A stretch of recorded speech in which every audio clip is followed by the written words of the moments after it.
Welcome, everyone. This is Danny Haiphong. And of course, this is the Left Lens.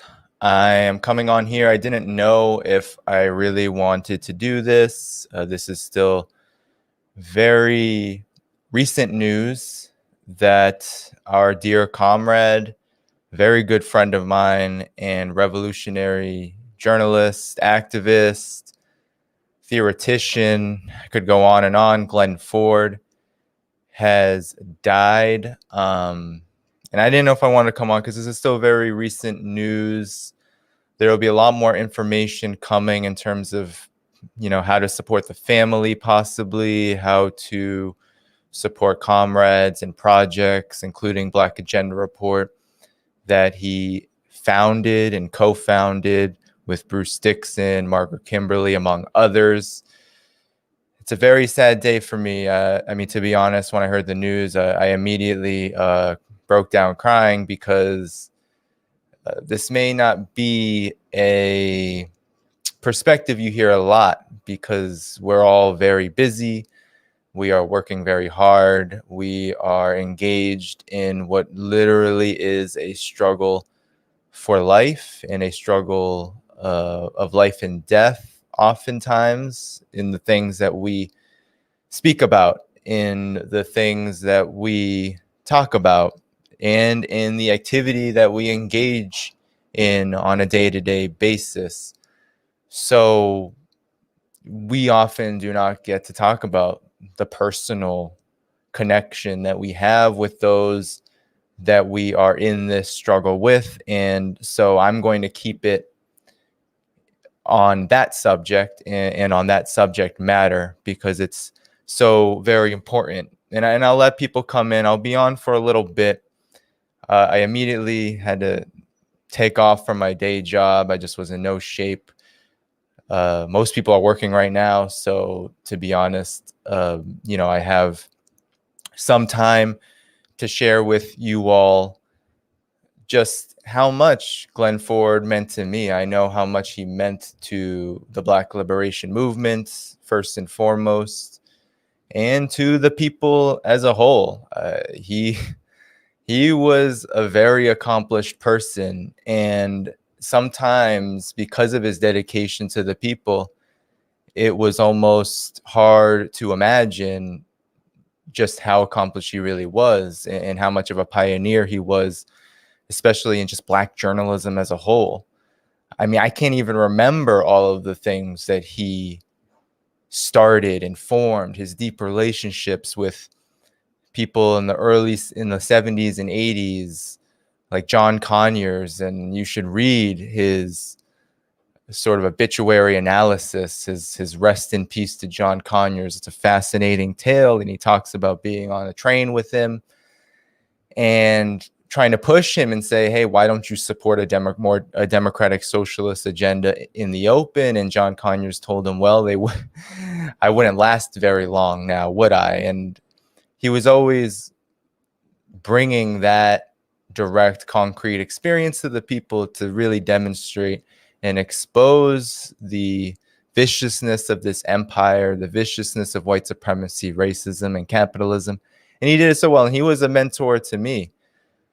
I can tell you all how I met him. And it was really first just a digital communication. I graduated from college, had been reading Black Agenda Report for a couple of years, found it to be the only outlet that at all criticized Barack Obama. I had gotten out of experiences in student organizing against racism and labor organizing in New York City. And I noticed just how powerful the Democratic Party was over the politics of these kind of movements. And I was really looking for someone, something that could speak to my frustrations, and started to read and listen to Glen Ford's articles and commentaries along with Bruce Dixon.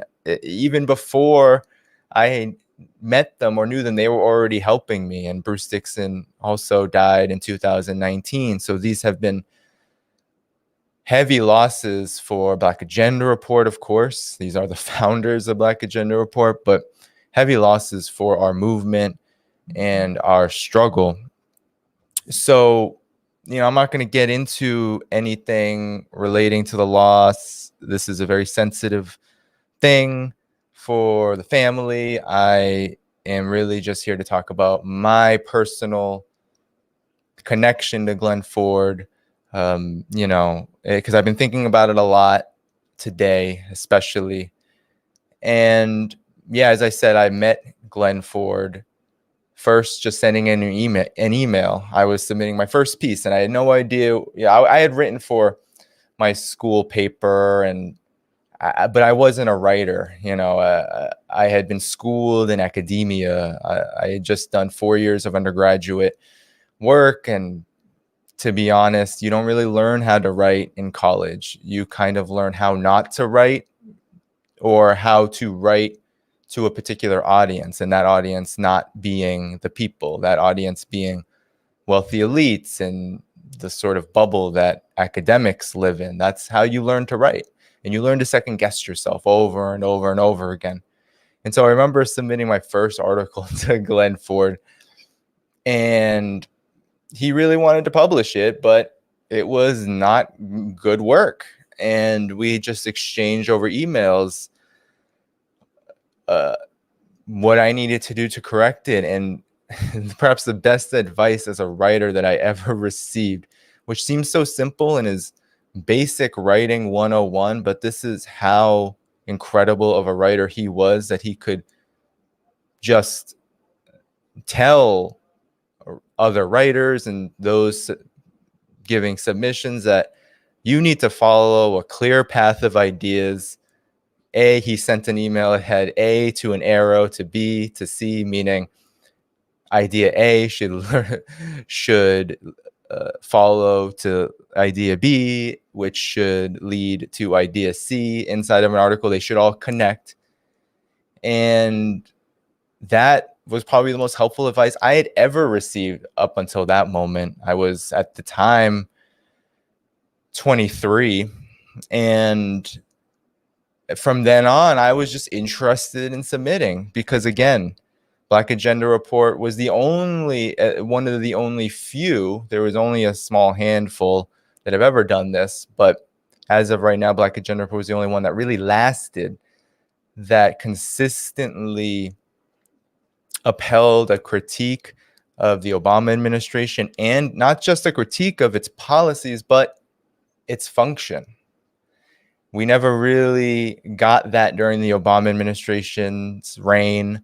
The left was almost completely, if not completely, demolished and weakened and co-opted by the Obama administration, to the point where a lot of people decided it was better to defend Barack Obama as an individual than it was to really put forward an agenda for the left, for social movements. And we've seen where that got us. And we saw the destruction of Libya, for example, which Black Agenda Report was on the forefront of covering. Glen Ford himself actually went to Libya to study the country with a delegation and to report back on what NATO, in fact, had planned for the country. And we saw what NATO did. We saw that NATO destroyed the country, leveled it with thousands of sorties, and overthrew the most prosperous country on the African continent, which had a government, the Jamhuriya, which was meeting the needs of ordinary Libyans and forwarding an internationalist vision of unity for the African continent and the world. And so Libya had to be destroyed, and it was. And Glen Ford was so incredibly astute and had so much foresight to not be afraid of this really troubling phenomenon, the apex, the kind of climax of a development that Glen Ford spoke a lot about, as well as we at Black Agenda Report, the Black Misleadership class, really putting forward a vision of neocolonialism in the United States, of the Black bourgeoisie in the United States, really putting a modern analysis to it, a new way of looking at it that made the most sense for the moment. That's what revolutionaries do. They explain reality so we can act on it accordingly and appropriately. And he was so incredible and so insightful when it came to this. But there's so much about Glen Ford that I could talk about. So that was just my first experience. And we, of course, we saw each other at the Left Forum most of the time, once per year. Before I got to around the same area, I moved to New York in 2017, but for about 3 years, it was just, I would see him once a year at the Left Forum. Some years I couldn't even make the Left Forum because of life issues. And a lot of our communication was digitally. A lot of it was over email. And it wasn't until I moved here that I really got to know him, you know, personally, as a comrade. I would meet up with him. Sometimes we would go to, of late, we would go to the recently opened People's Forum, talk there for hours. Hold on one second. There's actually a light like shining in my eyes. So give me a second. All right, much better. So yeah, I'm using a different light source today. Aside the space that I use generally that you've been seeing, subletted apartment, this whole thing. And the space I was using is incredibly hot all the time. So I was like, I'm not going to put myself through that with this kind of thing. So I changed up my setup a little bit, and actually I'm using a window for light, and the sun was just beaming off this metal. And anyway, so yeah, we had been meeting up, talking about things like Black Agenda Report, but he was always wanting to synthesize this particular moment, and we would have long conversations about about the future of the revolutionary struggle here, because we're journalists, of course, at Black Agenda Report. We're writing, we're doing analysis. We're not, I wouldn't say that we're like investigative reporters. Glen Ford certainly did his fair share of that over his career, but I'm mostly an analyst, and I analyze reality. I try to incorporate theory. But the reason why I'm like this is because I believe at Black Agenda, we've always considered ourselves revolutionaries. We're not here to just, as a job, report the reality of things just because we want to provide a counter to the corporate media. Of course we want to do that. That is part of the function. But we are revolutionaries first and foremost. And so when Glen Ford and I would get together, you would think we would be talking about business, right? Black Agenda Report, what are we writing, that kind of thing. No, we would be talking about the grand situation, the world situation, the US situation. What are the forces at play that we need to be paying attention to? During the movement for Black Lives, that uprising, we were talking about what are the best ways to approach this? How do we do this strategically? How do we go after the nefarious forces trying to co-opt the movement? How do we try to move people in this movement in a more revolutionary direction? How do we incorporate the history, the politics, the theory into discussions, debates? How do we use spaces like these? I mean, he was one of the reason why I'm on here, even in YouTube, he was one of the most encouraging people, saying I should do this. I should start this thing up, because I had been studying how to use certain equipment, and I noticed that a lot of people were coming on here. And even though at the time he didn't necessarily have the energy to participate, he wanted this to get rolling. He wanted Black Agenda Report to have a space on here. That's the only thing I was really ever interested in. And of course, he saw it as, it's your project, but it's also Black Agenda Report's project. And we're going to hopefully all come together around this And, we're all busy people. So this has become really a labor of mine to give back and to try to get us into this space, which is since 2017 has become a really difficult space for us because of all the suppression and the censorship, the algorithms, Russiagate, all of that. But he was one of the most encouraging people he was the most encouraging person to really push this. And so I really wouldn't, I mean, to be honest, to everyone, I wouldn't be me politically if it weren't for Glen Ford. He, as I've been saying in posts and to people, he really is and was and is my closest political mentor. And what do I mean by that? Well, I have I have someone who is very dear to me in the Somerville area, Cambridge area, where I grew up, who pushed me into politics, and I consider family. And he mentored me a lot in some ways at very difficult moments before I began to write, when I was in college, etc. But Glen Ford, after that, when I came to New York, when I started to write in 2013-14, he was really the one to mentor my writing.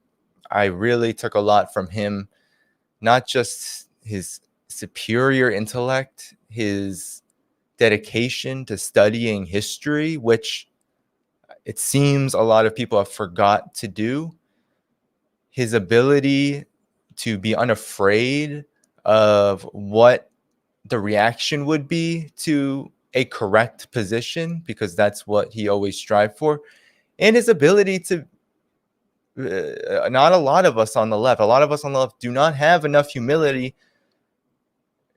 Glen Ford was a human being and had his flaws, but one of them was not humility. He could change a position. He could, and I think part of this is from he has a communist background as well. His ability to study reality and then base his politics on the material reality of the situation, not just what he wants and what he hopes for. And so if you read his work over this Black Lives Matter 2014 upsurge all the way into the Sanders phenomenon, you'll see that capacity to try to reach for young Black Americans who are becoming radicalized by this New Deal kind of social liberal, social democratic phenomenon, by Black Lives Matter, and try to reach out and expose them to what the Black liberation movement brought to the table. So, I mean, there is really no shortage of things I could talk about with you all. And I didn't have anything prepared or anything like that. I just wanted to come on and share this tribute to him, because he meant a lot to me. I mean, I know he meant so much to us who are in this struggle. There will be a lot of things, announcements, changes, alterations, and they'll all be coming, because a loss as big as Glen Ford's has ripple effects, and it certainly changes the calculus in a lot of ways for a lot of things. So I'll be on with you for a while. I'll share more kind of memories that I have with Glen, and for sure stick around if you so choose.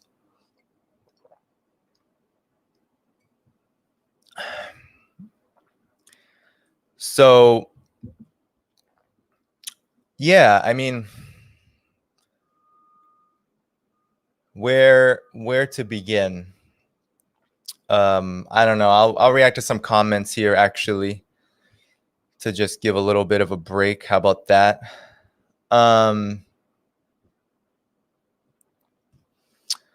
So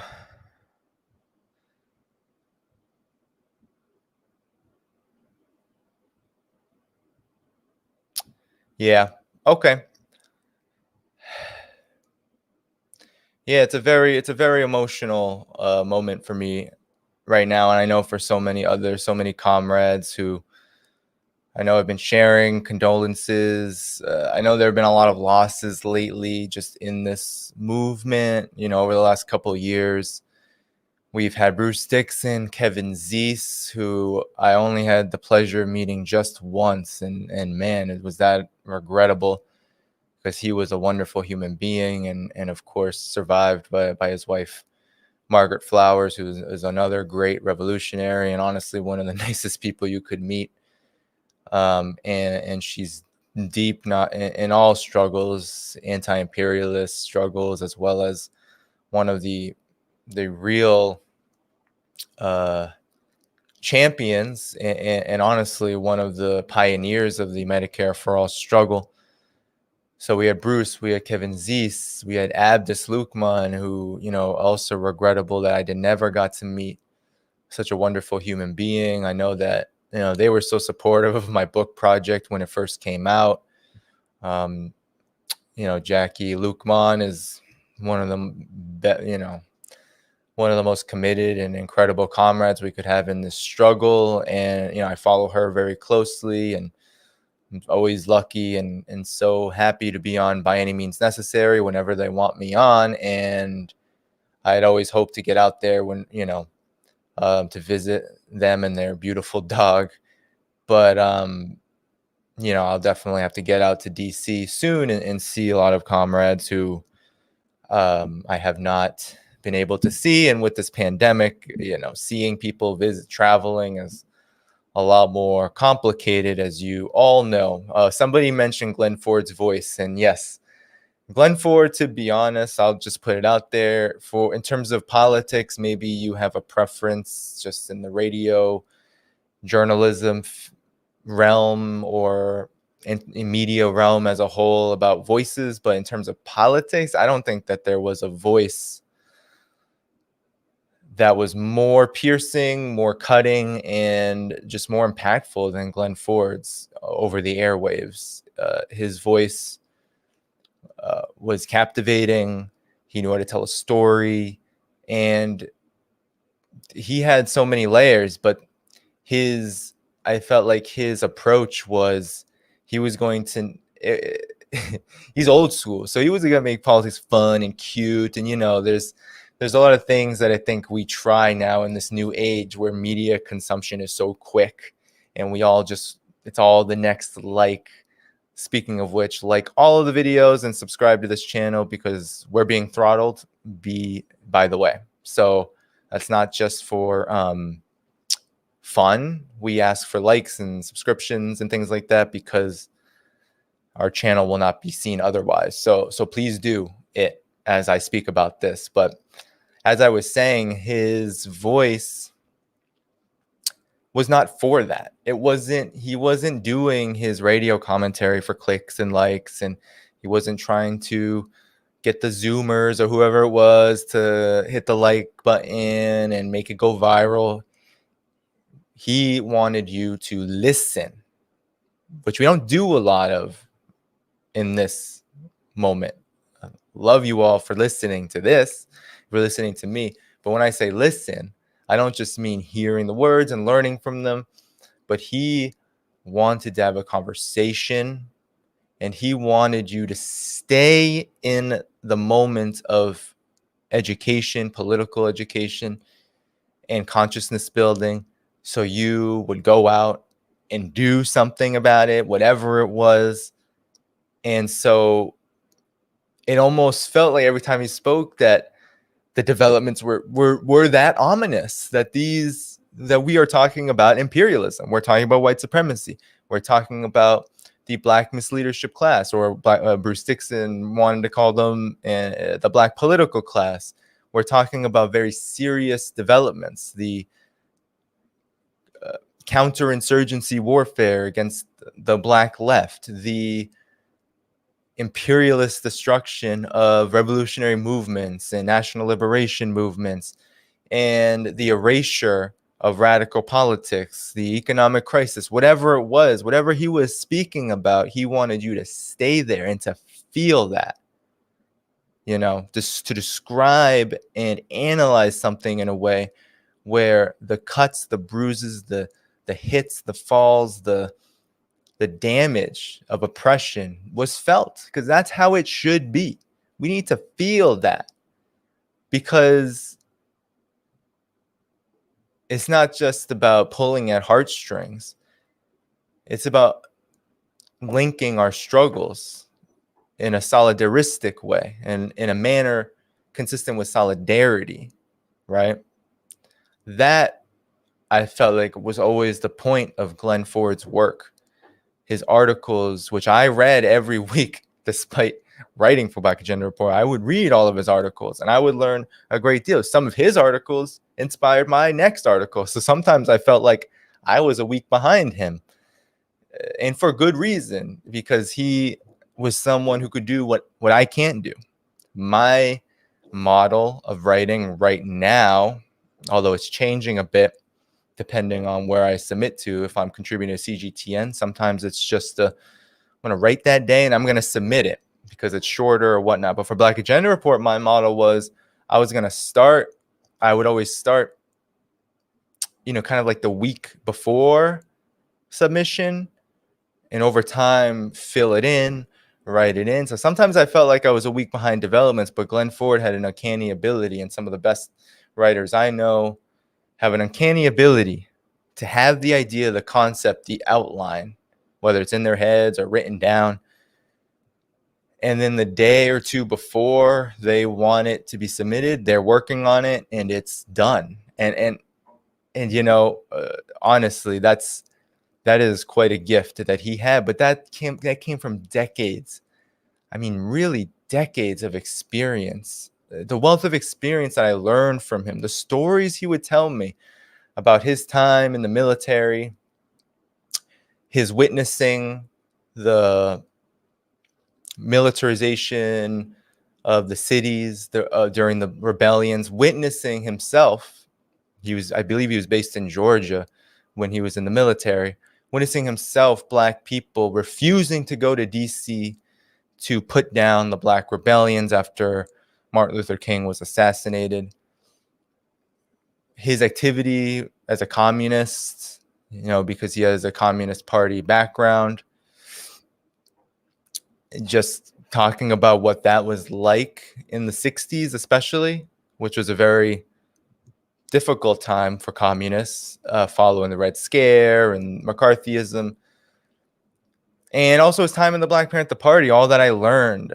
And there's so many things that we can learn from elders who have been in the Black Panther Party, who consider themselves still in the Black Panther Party, because there is a principle that some, I won't say all, but I know that many who have been so-called former members still believe that they're part of the Black Panther Party and the movement it represents. So they don't say former, they don't say used to be, say still are. But the things that he was able to just teach me about what that was like, the contradictions, the issues, there's just no shortage of things that I learned from him that informed really so much of my political development. So much of who I am as a journalist, as a revolutionary, really is because of Glen Ford's contributions. And on a more personal note, Glen Ford, looking at some of these comments, actually. Yeah.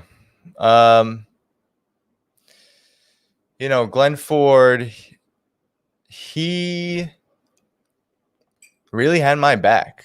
And I can tell you, in this struggle, people don't always have our backs. And I'm just going to first announce anyone who's on YouTube, not YouTube, Facebook and Twitter. Thank you so much for looking at this here. But, come on to the YouTube, like it and subscribe there, because it would be really helpful just for reference. So if you can, if you're on Twitter or Facebook, come to the YouTube, subscribe, hit the like, view it from there if you're able. Maybe you're not, but just a suggestion. But yeah, he really had my back. And you know, I won't get too personal. I won't name names, but there is a lot of, and I know this is a conversation in a lot of organizations right now. And for just to put it out there, I've never experienced this working with the great folks who contribute to Black Agenda Report. So I'm not talking about Black Agenda Report here. But Glen Ford really did have my back in ways that so many comrades or so-called comrades just did not. Glen Ford was a deeply loving person. And now we all show love in different ways. So for Glenn, you know, that didn't look like the stereotypical whatever Hallmark card love that you see on television in the corporate media, but it was love nonetheless. And he really stood up for me in so many different instances. I mean, this dates back all the way back to college when I was reaching out. I was having some difficult moments organizing against racism and building certain connections who immediately broke ties. I mean, just FYI, I've been called things like a cop, Coento Pro. I know people who still spread this information about me. I was a young person at the time, trying to figure things out during the Edward Snowden, Julian Assange situation. I was thinking, maybe I should go inside and infiltrate, and and that was a misguided thought. But I was a young person coming into politics, almost like a firebrand. A lot of us have these click moments. I don't know about you all, but I came into politics extremely angry, and I'm still angry. Could tell you, I have a lot of anger, and I don't always show it. And I know probably people, I've been told before, be angry on television, be angry on these things. And, maybe it'll come, but I have a lot of anger, and I just choose to express it in different ways. But nonetheless, the point is that, in that moment, I reached out to Bruce and Glenn about it. I didn't even know them, but I had no one else to turn to, because those so-called revolutionaries who were guiding me, who were helping me, they decided to cut me out. They hadn't even met me yet. I was just corresponding with them by phone and email as they were helping me do some organizing where I was in college, bring certain kinds of speakers, and they just cut me out like I was some kind of cop, right? Because I had these ideas. But when I could reach out to Glenn, I didn't even know the guy, and Bruce too. They both had this quality, and they gave solid answers because they wanted young people. I didn't care who it was, young Black people, anyone, but especially young Black people, young people of color. They wanted them to be engaged in political struggle. So they would give it to me straight. And they both did, and they both taught me so much about how to act in a principled manner in this struggle. And so that was just one moment, but it was from then all the way until now. That was like 2012. This was before I started writing anything except for in the school paper. And I don't even know if I have archives of those articles. So in any event, he always had my back. And that doesn't mean he didn't tell me when I was wrong. Certainly, he would tell me in articles if he disagreed, but we aligned more politically. Bruce Dixon and I got into more debates. And you know what? I greatly appreciated all of Bruce's responses and rebuttals to my articles and my ideas. And I learned a lot from them, both we all make errors. And Glenn and I were much more aligned, though, politically in a lot of ways, because I'm a Marxist as well, and Glenn believed him.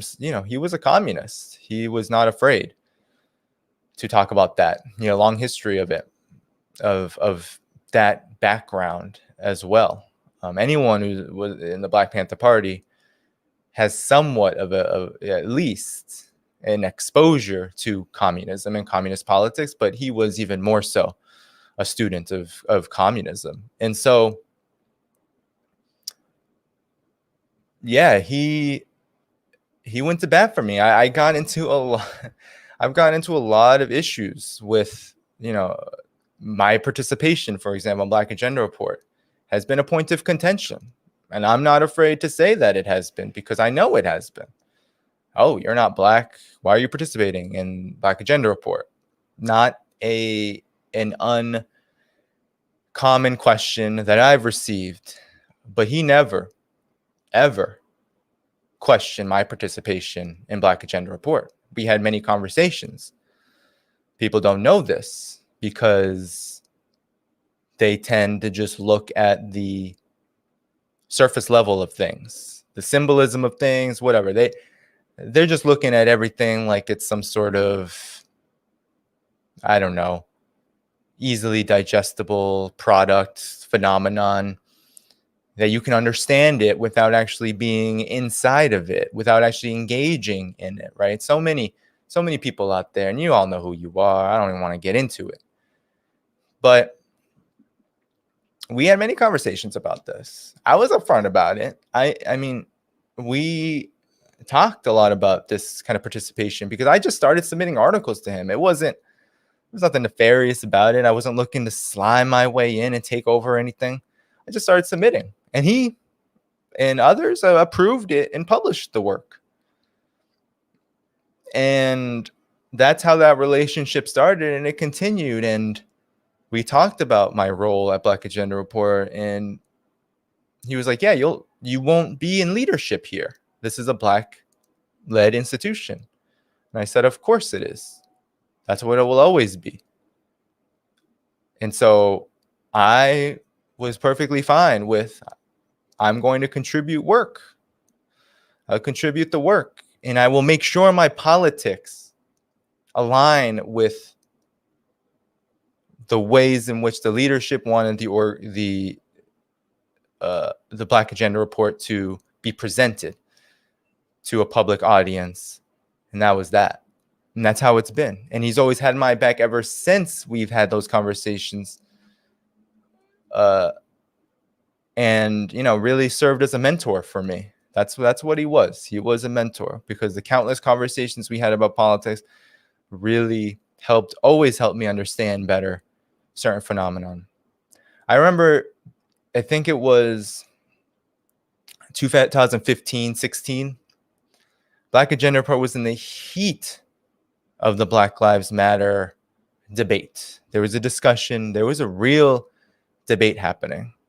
Because I don't know if you all remember, but there were many developments within the protests, the upsurge after the murder of Michael Brown by police.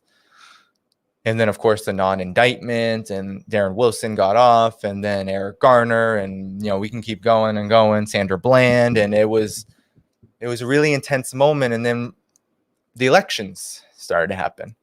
And Black Agenda Report noticed, and we analyzed how Black Lives Matter activists, the leadership of what now is the Black Lives Matter Global Foundation, I believe it's called, was at that time the Black Lives Matter Network. We were paying attention to how they were behaving, because contrary to maybe popular understanding of this phenomenon, there was a huge difference we could already tell. And us being activists, we all had been in organizations, and we all were very active. We all had contacts, communication. I was in Boston doing work and actually collaborating with the Boston chapter a bit. And we were getting a lot of heat about our criticisms, because Bruce Dixon criticized Black Lives Matter and their approach to Bernie Sanders, for example. And then we started to talk about their approach to Hillary Clinton and how those were very different.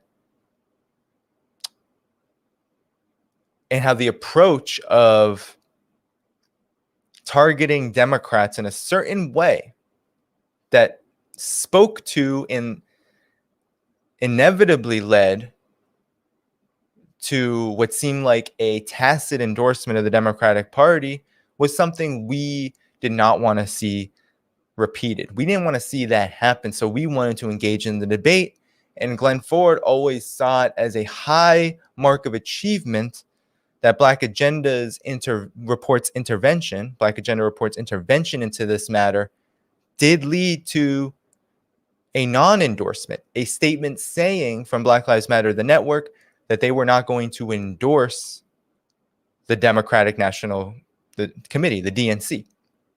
That was a huge, huge moment. Under discussed, not talked about a lot, but Black Agenda Report had a lot to do with it, and Glen Ford had a lot to do with it as well. But we were catching heat from that, and Glen Ford never questioned my approach, my debate, my willingness to engage in that debate. He was supportive, and we don't get a lot of that. We don't get a lot of that right now. I believe that we are in a moment where, especially for young Black Americans who are becoming more and more radicalized, they are really leading the way in this renewed interest in the word socialism. But young people as a whole, who are majority working class, they need mentors like Glen Ford. That is a fact. We're not going to get anywhere unless they have mentors like Glen Ford. I don't want Nina Turner to be their mentor. I don't want AOC to be their mentor. I want Glen Ford and people like Glen Ford to be their mentor. Because Glen Ford was a revolutionary when he was alive. His spirit will forever be one of a revolutionary. And we need that spirit, that politics, to mentor young people who are interested in something like socialism, interested in the politics of socialism, right? We don't need the Democratic Party to do this kind of work because we know what they're all about. And that is an important point that I just wanted to make, because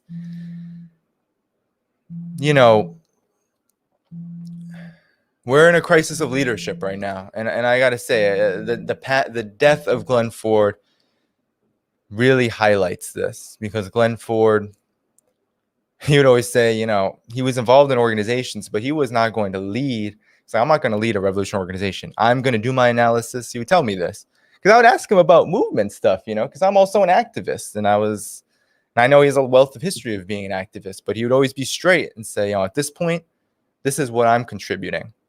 And so I don't know about the strategy of X and Y, Z organization. I can analyze it, but I'm not going to be the one steering that wheel when decisions are made. And I totally respected that, because we all have our role to play. And Glen Ford certainly understood his role, what his talents were, his immense talents, spoken word, of writing, journalism, media. And he gave those talents to the movement. He could have. He was involved really in the formation of Black media in the United States in a lot of ways, following the Black Power and Black liberation movements. The space that was opened by those movements, he could have run away with and made a nice career for himself. He could, have definitely been like Charles Blow or some of these other Black journalists and just found himself a nice position and written about things that steered people in the wrong direction. steer them in the direction of what the ruling class wants us to be doing, wants us to be thinking, how we should be thinking, and how we should just continuously recycle the same pattern of voting for Democrat after Democrat and embracing diversity and really kissing the feet of our corporate overlords. He could have easily done that, but he didn't. He gave it all to the movement. And when we give it all to the movement, we usually end up broke. We usually end up dedicating our lives to real grassroots media. And that's what Black Agenda Report was. I don't come with a journalism degree. I didn't go to school for that. Went to school for social work, if anyone cares. No one in Black Agenda Report went to journalism school. They don't have high journalism connections. They're not writers by profession. They're writers by skill, developed, disciplined activity and participation in this movement, in this people's movement. And really, there's nothing better than that, honestly. There's nothing better than speaking truth and analyzing reality from experience, from being involved in this really monumental struggle for the liberation of humanity from imperialism, from capitalism, from white supremacy. That is really unmatched in terms of significance. So we are going to miss Glen Ford a whole lot. I can tell you I miss him so much already. I really, really wish I got to see him again.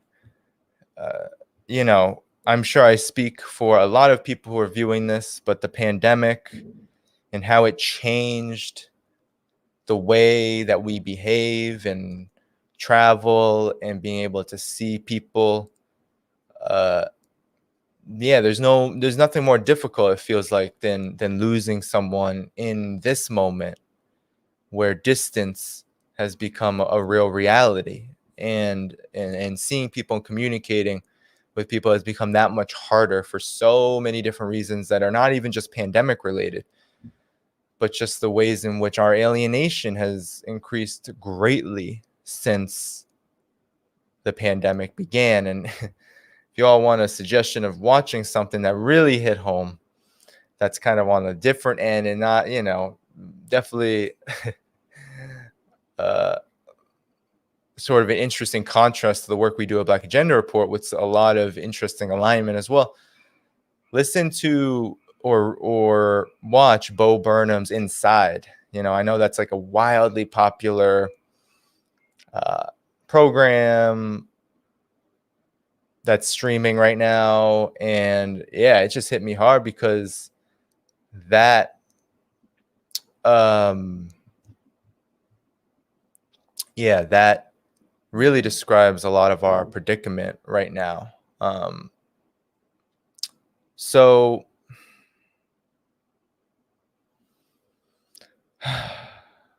yeah, hold on one second. I need to answer a message. I'm also in the middle of a move. My emotional state right now is very all over the place. I'm in the middle of a big move. You all probably know that from posts and all of that. So this loss comes also at a very difficult time personally, because there are few things more stressful than this nightmare we call moving. It's not just moving. It's not like there's free housing in the United States, hemorrhaging money and everything is corporate controlled. There's no government assistance. We don't live in a socialist society, folks. So we live in a neoliberal capitalist nightmare. And moving, I'm sure you all know, is a huge quality. I mean, I don't know if you all have ever moved in New York City, which is the mecca of finance capital, but everything that sucks about moving is just a little bit worse here, or a lot worse, depending on what we're talking about. So hold on one second.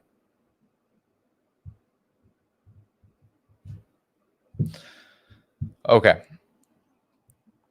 So somebody said, glad to see you doing journalism instead of social work. I'm actually doing both because I actually don't make enough money to be able to live. So I do social work. Um, it's not, something, I know its role. I'm in a union. I try to do some work to forward some things in social work. Um, but yeah, it's difficult work, and it is difficult to stay in. It's hard. So yeah, I do journalism, and I'm trying to do more of this analysis and political work and be a little bit more self-sustaining. But it's a slow go. So I'm not today. You don't the donation, all that Patreon. I know you see it there. That was just there. Um, I'm not promoting that today, but yeah, I'm trying to become more so self-sustaining in the future so I can maybe do part-time, something like that. Um, unless someone out there has a real gig that I can both contribute to the movement, but it doesn't really work like that in a lot of ways. So in any event, back to Glenn, I want to keep this on Glenn. Yeah, there's so many instances going back to the Black Lives Matter movement. I received it. It wasn't even just, there's so much.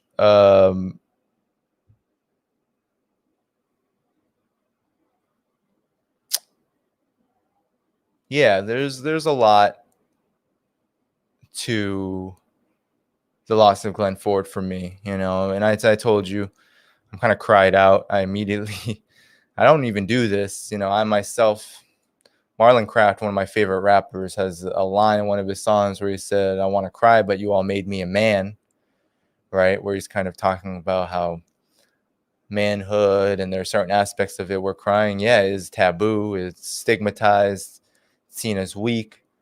Um, yeah, I definitely was conditioned into that. And I would always tell people, yeah, when I cry, I usually cry by myself. But yeah, this time it's just a lot. I mean, it's not the first loss. Glen Ford's loss comes both personally and politically amid a lot of losses, as I said, and not to mention my own father in 2017, which was and still is a very hard thing to cope with as comrades I know who have been so generous in sharing their own struggles with losing a parent um have really related to me. So yeah, but Glenn's his loss comes at a very difficult moment, and he always had my back, and I'll always appreciate him for that. I know there will be so many more tributes to him. uh, if I get any time at all, if we get to any time at all, I'd love to do one with a much broader, of course I'm just here by myself now, but I would love to do one much broader with comrades of his and ours in this movement to give their words about how impactful he is, and what he would really want, I believe, is for us to remember him as sort of how low key the great rapper who one day will be on this show. I can tell you that much because he's one of my favorite artists in this struggle right now. But he says in one of his songs called Million More, I believe it's called, that when he dies, that millions more will follow, in terms of will rise up, even if he is to die or any one of us die, that there'll be millions more waiting, that they can't kill the revolution, in the spirit of Fred Hampton, as he said. You can't jail the revolution. You can jail the revolutionary, you can kill a revolutionary, but you can't kill the revolution. So yeah, that's sort of, I'm sure that's how Glen Ford would want us to carry forward. And there's just so many things about my my short 8 years of knowing him, really my short 5 or 6 years of being able to engage with him at a personal level, both digitally, in person, that really are just so striking. And yeah, it's hard. It's definitely hard. So let me take a little break and engage with you all for a bit. Let's see what people are saying. Yeah, let's see. Let's go up because I didn't catch the beginning. This is for sure devastating, for sure, for sure.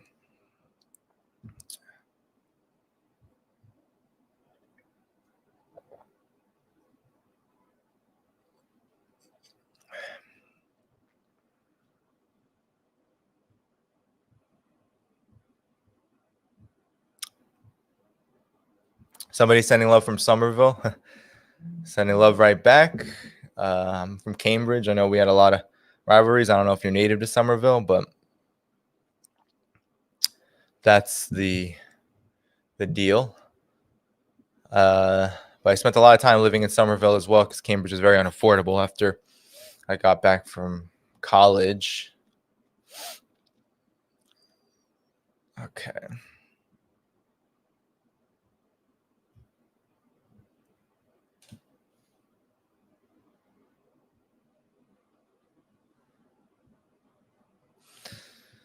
Yeah. So, okay. Well, I'll keep going. If you all have any questions, I'm not going to get into any details about the situation or anything like that. There's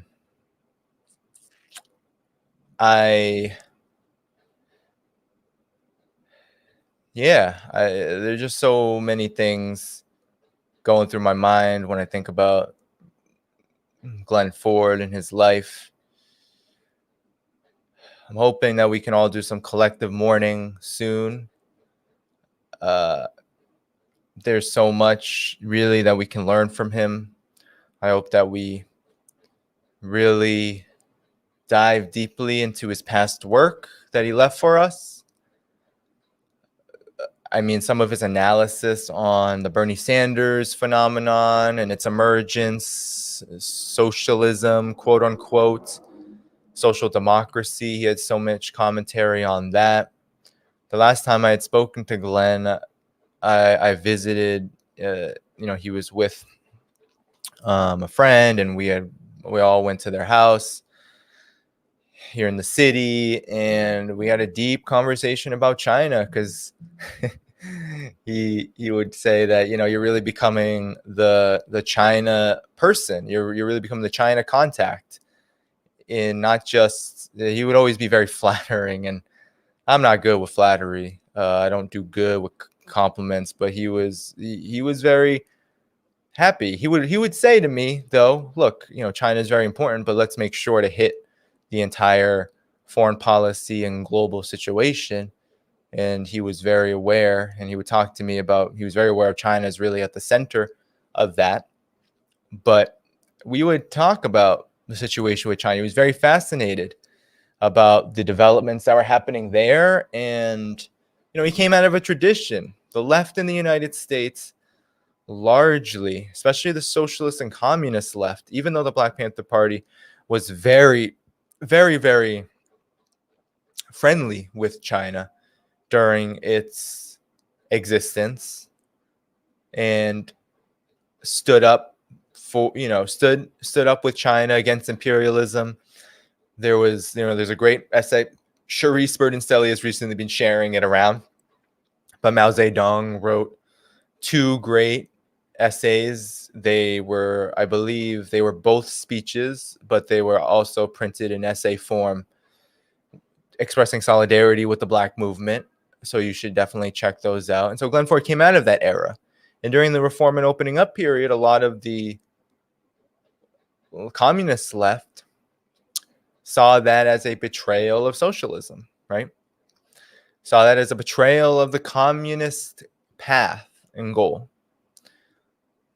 To me, as a person, as now, I see that as incorrect.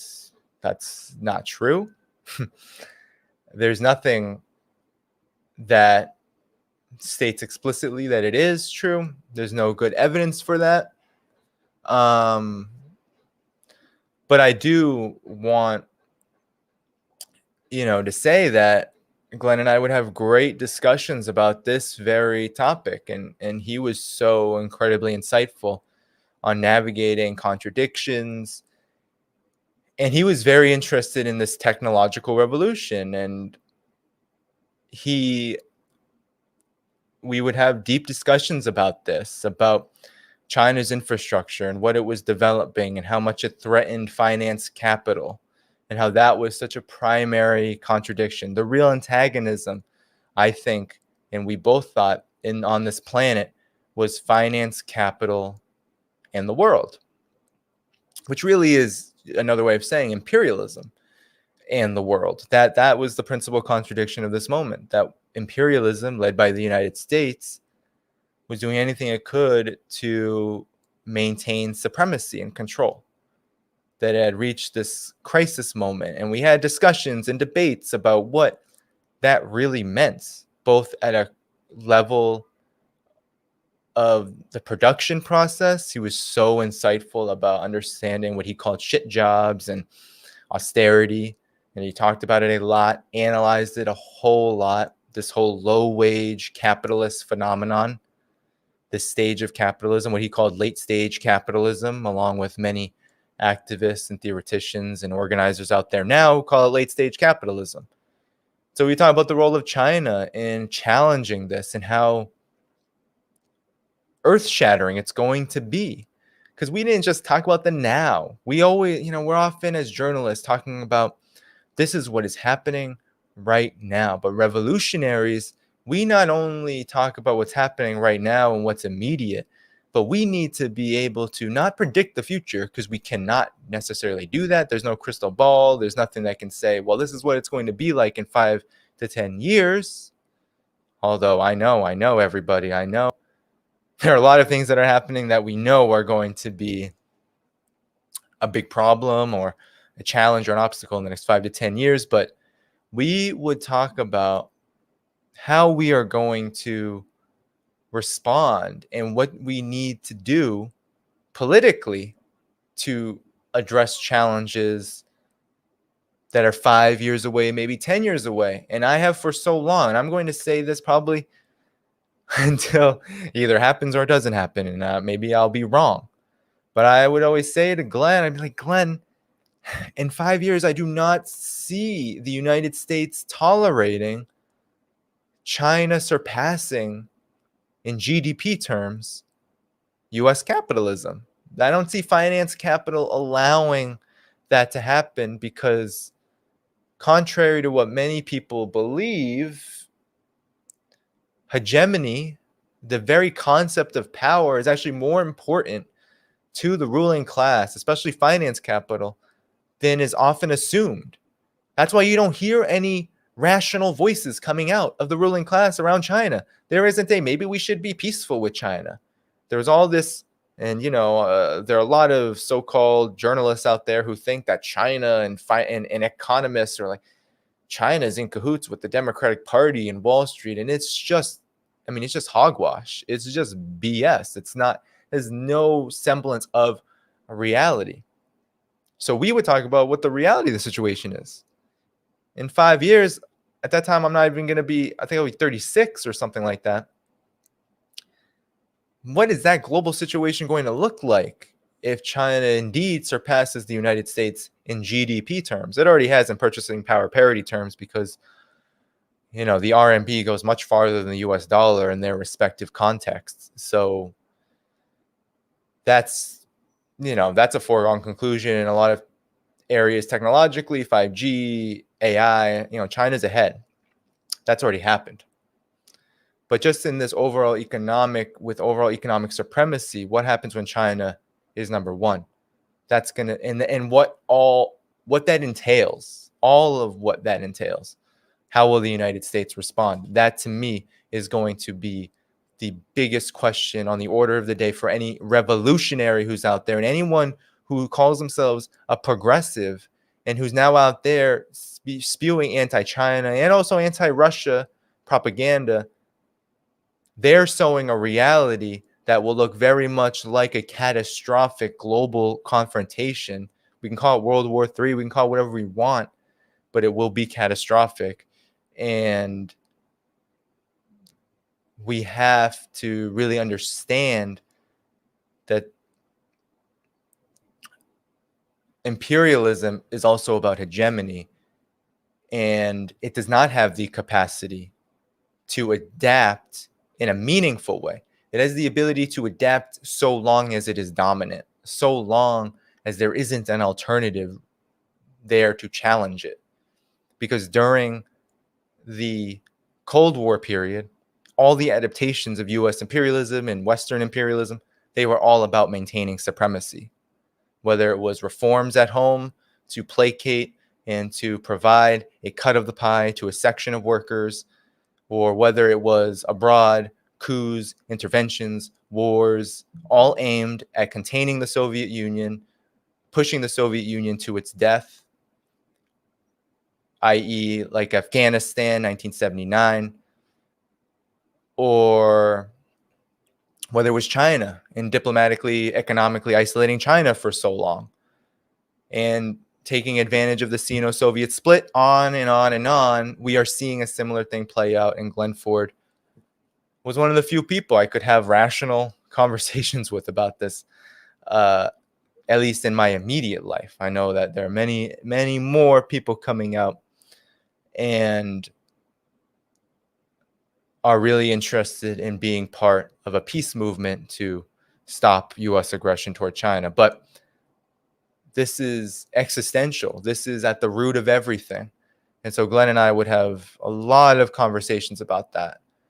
One of the last conversations we also had was about privatization and austerity, because he was experiencing this at a personal level with his engagement with the healthcare system. And I have, there was just the Medicare for All marches, and this has been a huge theme in the United States, right? The for-profit healthcare system, the insurance industry, big pharma, all of it, and how they have really driven this machinery of death and despair and debt onto millions of people in the United States. And we were talking about that, and we were talking about the relationship of racism and privatization and austerity, because I think a lot of us have lost this connection. It's almost like the neoliberal period did not come off the backs of one of the most aggressive campaigns of racism we've seen in modern history, right? The neoliberal period was initially and still is justified with vile racism. I don't know if you all remember Ronald Reagan's crusade against quote unquote welfare queens, or how the war on drugs, which is often talked about separately from neoliberalism for some reason, but the war on drugs was about criminalizing mainly black men, but black people as a whole, black males being the principal target in the psyche of so many, and how that justified the mass incarceration regime, which it was a response to austerity and served as a containment unit. It's a literal concentration camps for the now underclass, quote unquote, the new unemployed, the new reserve army of labor. They were going to be funneled there as part of this racist campaign that neoliberalism rode in on. And so we talked a lot about, over the course of knowing him, we talked a lot about this because the left has seemingly forgotten this history, and how in this modern period it's the same. I mean, there's rampant discrimination happening. There is such a level of high distrust in the medical system, and for good reason. And how the reason why we do not have universal health care, one of the big reasons why, is because of the United States' racist roots, and how those roots continue to shape society, continue to shape the political economy of the United States.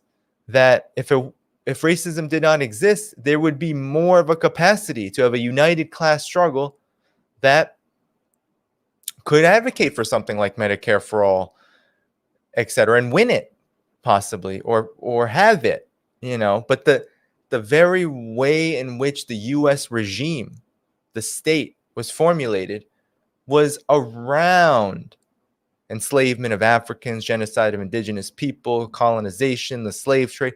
It was formulated around that to ensure, not only in the liberal sense, those groups couldn't vote. It wasn't all, it's all property.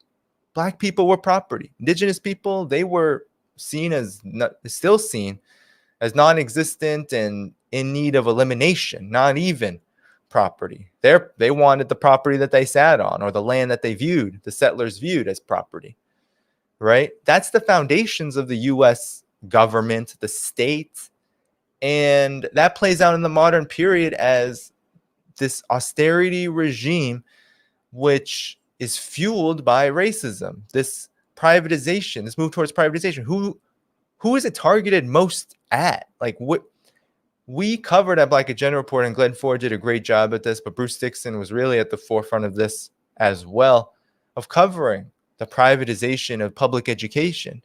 And who did it target? Remember, 2011-12, Rahm Emanuel, that capitalist, racist mayor who is now a huge figure in the Democratic Party, he attempted to fire thousands of mainly Black teachers in Chicago and close 50 plus schools at that time. And there was a huge strike, lots of good victories won there, but still, privatization was targeted first as an experiment on the Black community. And what happened during Hurricane Katrina, I mentioned it in a recent article. What did Arne Duncan say, Obama's education secretary, that Hurricane Katrina was the best thing possibly for education in New Orleans? Well, why was it the best thing? Because the race to the top agenda that Barack Obama was formulating for public education was really just a huge giveaway to privatization. And nearly all schools in New Orleans, especially the lower Ninth Ward, which was decimated and led to tens of thousands, if not more, Black people dead or displaced, they've been privatized. They're now charter schools, for-profit charter schools. So we need to learn a lot from the ways in which Glen Ford was able to talk about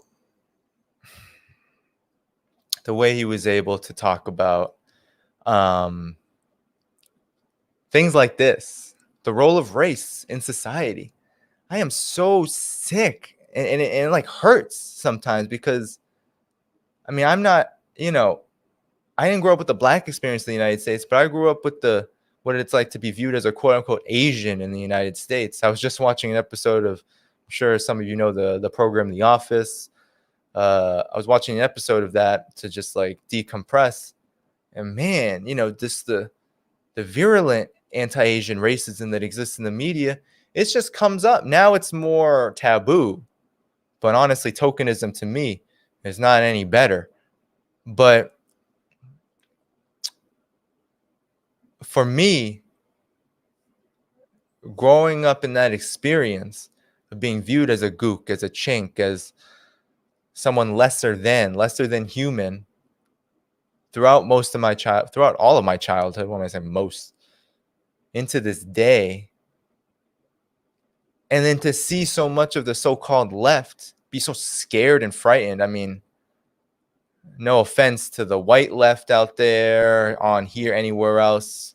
I at least get that fear, because it's not like there isn't a role to play for all of us when it comes to living in a society where race is literally at the roots and in the social relationships. It's not just something you think, which is what it's often talked about. It's something that is right? What did Marx say? Being determines consciousness. So if you think racist, it's likely that your conditions are racist. So we don't talk about it like that too often. And it really, it's just disgusting to me that someone like Glen Ford, who's given so much to building an understanding of the role of race in the United States and in this whole megalomaniac led empire that we live under, that could somehow be negated and just ignored. And it's just sickening in some ways, because it's almost like just because the Democratic Party has attempted to privatize the definition of racism and use race as a weapon and so-called identity politics, all of that, that we can't forward a revolutionary vision of what it means to fight white supremacy. No, we have to try to build some kind of unified movement that ignores all of these things, right? A new version of colorblindness, as I see it. And to me, it's just garbage, So if anything, if we're gonna learn from Glen Ford, learn to rethink what it means to incorporate and analyze what really is at the foundations of this megalomaniac-led empire that we live under, and that is race, that is white supremacy. I'm not saying that it's the only thing we fight against, because certainly white supremacy can't even be conceived of as a single issue. It's a ridiculous concept, in my opinion. There's no reflection on reality. It bears no resemblance to the existence of actual people here in the United States. So anyone who does that is just as disingenuous, just as ignorant, just as opportunistic as those who ignore it altogether. So that's kind of a stream of consciousness there. Yeah, it certainly hurts to know that, we don't have Glen here in the physical form. We'll always have his spirit. I'm a big believer in this. I'm not a religious person, but I know that his work, his body of work, will always speak for itself and will always continue to guide us. And I know for myself, I'm going to do my best to ensure that his political vision and that his work continues to be seen, commemorated. And I hope, and I know that there are a lot out there who are going to do the very same thing, and that I'm sure we'll be working together in the coming days and weeks as much as I can in the days and weeks where I'll be, I don't know, trying to remain stable with all of these personal issues, life changes and things going on, because there's even more going on than just the move, but I won't even get into that. Yeah, so, last two times I've gotten quite personal on here, and we don't do it enough. We don't do enough with each other. So, I really encourage that. I know the U.S. is still in this pandemic moment. We got the Delta variant. We got the vaccine, no vaccine. We have really an incompetent, negligent society, government, system that is literally leaving more than 500,000 people out to die. More than 1 million people are going to be dead by this point because of whatever your views are. I'm sure I got a diversity of views here about COVID-19, but I'm just going to say there's going to be more than 1 million deaths in the United States due to COVID-19 as things continue to develop like this. We already know that it's more than 500,000. It's more than, I know it's 600,000 plus now, but we know it's more than that based on the incompetencies of especially the initial outbreak here, the spring of last year. But we're still in this. And so, I encourage all of you, because I know I need to be better at this. Isolation is hard, and this can be isolating. I'm here with you all. I incredibly appreciate all the support for Black Agenda Report, for Glenn, for myself, for everyone in our periphery, everyone who's doing incredible work. I appreciate it, but this way of relating can also be isolating. So I got to be better at doing this more, in person, remembering how to do that again with people. I'm in union negotiations right now over Zoom. I mean, it blows my mind. It's like, how do you even conceive of something like that being talked about over Zoom, right? So it's something that's going to be a constant struggle because we change so much from crisis, right? Crisis is the catalyst of change. That's what we learn in social work school, but that's just a material reality. It's true of systems, right? Capitalism changes monumentally during and after crises. The same thing goes with individual human beings. We go through crisis, or we're collectively experiencing this crisis. None of us are the same. My mental health has suffered from it. I'm sure a lot of your mental health has suffered from it. We have to be honest about that. We have, and things like this, loss in this time becomes just becomes so much harder to cope with, to understand, to move around, to process. It's hard. It's harder. It just is harder because of how COVID-19, but really how this system's response to COVID-19 has shaped the world around us. It has changed it so much. We had so many barriers beforehand. Those have only increased in both quality and quantity since this whole disaster began.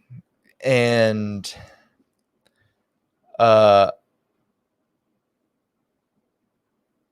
yeah, it's true.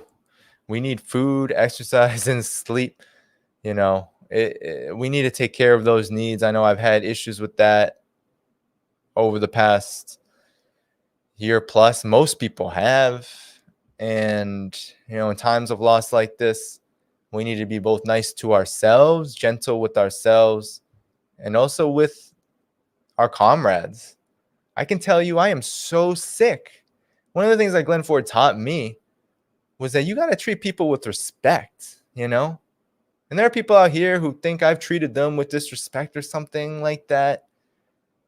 Some people that I think should just be comrades, but they're not because they have all this baggage or something, that they're dealing with something, and they're reading into motivations and actions as more than they are, and then are not even willing to talk about it. They'll just talk about you, and then they'll go to comrades of yours and talk about you to them. And I'm supposed to be okay with that, And one of the things Glen Ford really taught me was, first, not all the mess is important, right? You got to do your work. You've got to engage in the work. You got to engage in conflict with others where it is productive, where it's constructive, self-criticism and criticism where it is constructive. But when it's not, no. So we have to be, I think, thinking about that in our work, our political work. We're always going to run into issues with those that we love, those that we believe to be on our side. And we have to then handle that with this in mind. Is it constructive or is it not? And I think that's one of the big lessons I've learned, which is why, I'll jump into forays when I think it's helpful. But when it comes to a level of like comrade by comrade, even people that I know, they don't like me. They don't like that I participate in Black Agenda Report. They don't like that, I don't know, I didn't credit them with something and credit them with a citation or something, like I'm an academic or something, and that I can, can't make mistakes around this, that that I know that there are people out there like that. And to them, I say,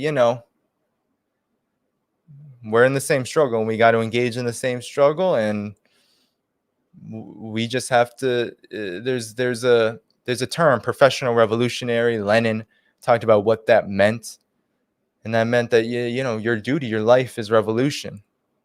And to the extent that I can do that I can try to conduct myself in that way as a professional revolutionary, someone who dedicates my life to seeing this system of capitalism and imperialism fall and seeing a new system of socialism exist here in the belly of the beast. To the extent that I can, that's how I try to conduct myself. But nobody's perfect.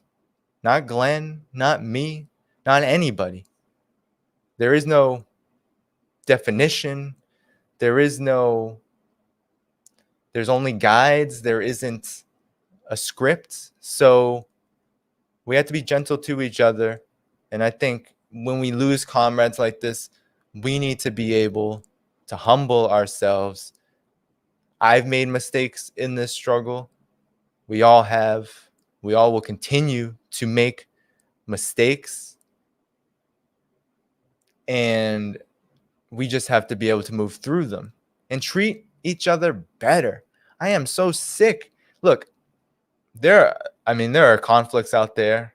Like, for example, I don't know, Majority Report, or there's a difference, right? I'm not talking about these like faux progressives, liberal, imperialists, all of them. They can get the business. They're white liberals who are just drinking the white liberal imperialist Kool-Aid, and they're opportunists, right? There's so many of those, especially in and around the Democratic Party. Whatever, they can get whatever they get. And if there are people who are angry at them and are going to sling mud, and I'll be in there too at times, go right ahead. I'm more so talking about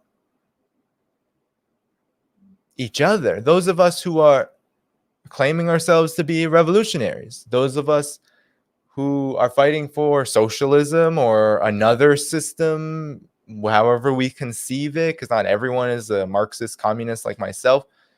But those of us who are anti-imperialists, who are in solidarity with oppressed people and nations, who are forwarding a vision of the working class struggle that's solidaristic, all of us, we gotta be nicer to each other. It's just this, I know you all know, it's nasty out here. It's nasty on this YouTube and on these tweet, Charisse talks about these tweet streets and stuff. Like, it's disgusting the kind of behavior that people exercise, oftentimes because they're dealing with their own stuff, and they have their own personal hangups, and I certainly have my own social hangups, and we all do. I mean, we all do. We're all human beings, and we don't always treat each other like human beings in this struggle, in this movement. Too much transactionalism. And I never felt like that with Glen Ford. Never. Glen Ford wasn't my boss. He didn't conceive of himself as my boss. I didn't get paid a wage for what I did with Black Agenda Report, what I'll continue to do. I didn't expect that. We did it, and he gave advice. He spoke to me as if I was someone who was in the same struggle as him, and someone who is looking to achieve the same goals that he hoped would be achieved on a collective mass basis by now, but still hadn't been, which was actual self-determination for Black people, a respect for the existence and the liberation of Black people, and how that would look under a real socialist, a real revolutionary socialist project. That's how he treated me. And so I'll be forever grateful for that, because I know there are probably many of those listening here who may not have had that kind of experience. And so I'm so grateful to be able to have these kind of experiences with comrades who respected what I do and what I did, and weren't afraid to criticize me or to confront me when needed, but also we're not also afraid to be supportive, to actually lend support. That's how I try to behave. Anyone out there, I mean, I hope that my record is clear for most of those who know me.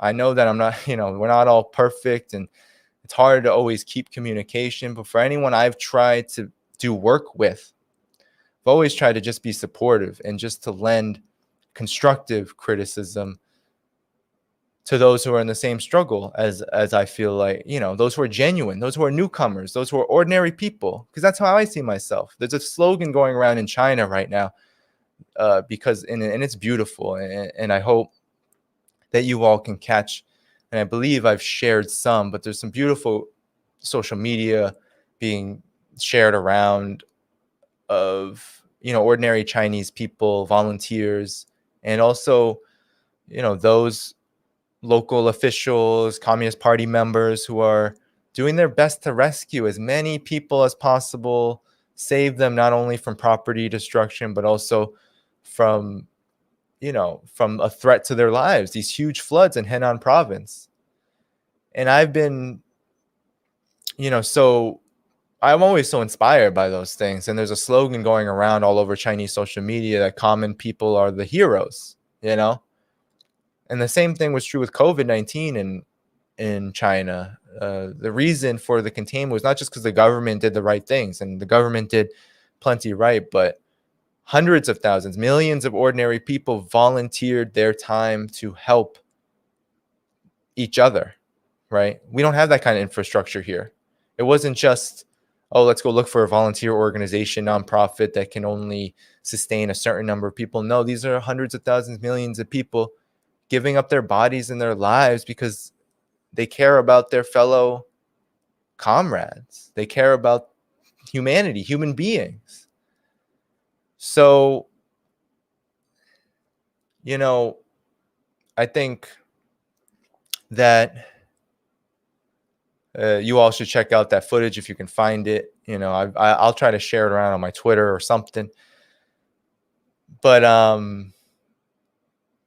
yeah, with Glenn, I mean, that's what it felt like. It felt like I was not some personality. He carried himself not as some kind of media personality. And believe me, I won't name names, but I've interacted with media personalities at this point to know the difference between someone who treats the struggle as a job with a sort of cachet and a brand and whatnot, even the best out among us. And I'm not going to name them because that's not what this is about. This is to just say that Glen Ford did not carry himself that way. He carried himself as a human being in the revolutionary struggle. He treated me like that, like someone who, he believed he had some good things to say. He believed he had an understanding and analysis that others should adopt. But he didn't treat me like I was some kind of lesser person. He didn't treat me like I didn't know something. He needed to put it in my head. He didn't treat me like I was some kind of little worker bee for him. This was really a relationship of mutuality that, I'm going to miss a whole lot, because we really lacked that a lot. I mean, I lacked that even in just the workplace, A lot of workers don't know how to do that anymore because we're so disorganized. And it's a long process to teach that way of being with others. And and so it's certainly a big loss. I'm going to cut this short soon. I'm going to have to go because, as I said before, I'm in the middle of a big move. And I should go soon. So thanks so much for joining me. This was impromptu. Didn't really in these tweets. I'm gonna go through some of these comments, then I'm gonna head out. This was just a uh, this was just a short like tribute to Glenn. I mean, there'll be so many more hopefully opportunities. Think through this. Hopefully I'll write through this at some point. I may need some time though, because unlike some other losses of comrades, this one is very deeply close, closer than you know I could have imagined. I think we had been building a closer and closer relationship as things were developing, working through these issues. Ricky Ryan, if you're still here, Erica, hope to meet you one day. I see all the great work that you're doing, Erica. Ricky Ryan, as you're named on YouTube, but I see all the great work that you're doing, and so salute to you. Hope to meet you one day in these very difficult times. I know that you're doing a lot of great work, and so anyone, I've had to scale back a lot of just day-to-day activism work because of so much going on, as well as just understanding myself, and that right now I could only focus a lot on journalism and analysis. It's not generally me, because different from Glen Ford, I still consider myself, I'm still engaging somehow in some union activity. I don't even know how I'm doing that. It feels kind of like a blur, kind of like it's happening, but it's not really happening. It's but to be honest, yeah, different from Glen Ford, who had already come at his stage of life to this understanding that this is what I'm going to contribute. I'm still like I'm like, there's so much pressure for young, especially people who consider me young. I consider myself a little less young than maybe how others consider me. But hold on, this is gonna make a little bit of a noise. Sorry. Uh,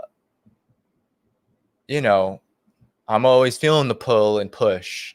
Do I organize more? Do I write more? Do I whatever? What do I do with this? I wanna. I can't. It's hard for me to even find time to do like clips and stuff, which I know is so important to keeping that YouTube algorithm going. It's like a headache, but I do what I can. I try to do enough to make it good enough. In therapy, I'm always told, what's good enough? This question's always asked of me, because pressures fuel anxiety. And for sure, I feel push and pull between, like, do I engage more in the individual and like the activist work, put my nose in that, which is, something that needs to happen, or do I write and contribute this skill that I have, whatever I can? How can I merge those two things? Something I'm always thinking about. So in effect, I don't got the answers.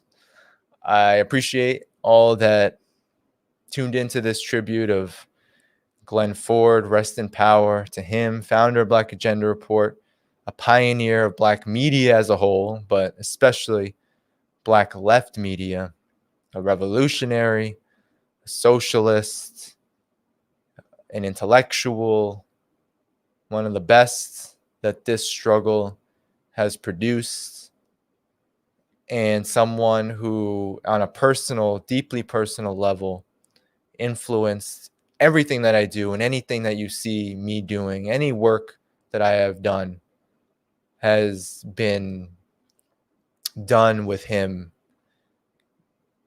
as a catalyst, as someone who has taught me so much of my skills and my discipline and my commitment and my politics, my ideology, all of it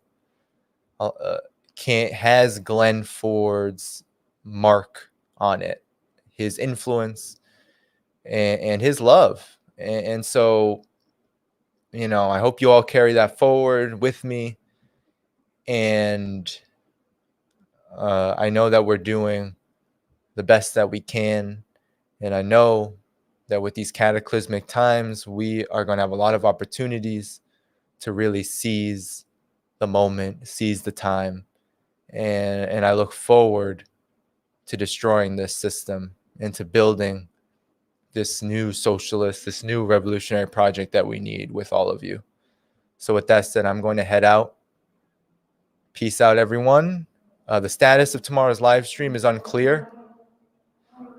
I have not yet, I'm going to speak to Margaret. She's very, very busy as well dealing with this, and I'm sure so many other things. So we're going to touch base at some point. So tomorrow's live stream, definitely keep it on your calendars. Check in about it. It may happen, it may not. Don't know really the status of that just yet. So just keep it in mind. Make sure you attend. Jemima Pierre is a great friend. I had the privilege of meeting her once, and she is, I know I'm a gentleman, and this will be maybe misconstrued, but as a human being, one of the most beautiful people that you will find, who is so knowledgeable about Haiti as well as imperialism, and just does incredible work with Black Alliance for Peace and incredible scholarship. And she's going to be with us should it happen. Okay.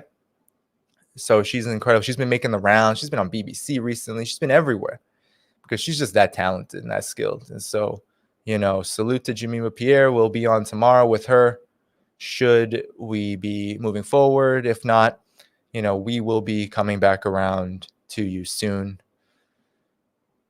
Oh, okay. Somebody says want to see the t-shirt. So my wife got me this at undergroundhiphop.com back when it had a store, I believe.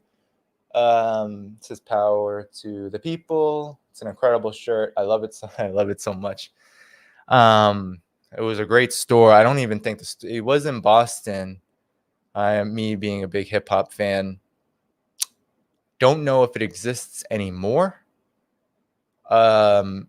Maybe online, but it had a hard time. It was like a small store, and just some people running it and a small operation, and I don't know if it exists anymore, but it's a great shirt. So thanks for all the compliments. Thank you all. And I'll just pierce through this. Thanks to all of you who came through for this tribute. Much generosity. I appreciate all of you who follow my work. There's always a fine line between doing this work for the people and trying to seize opportunities to become more influential in the media.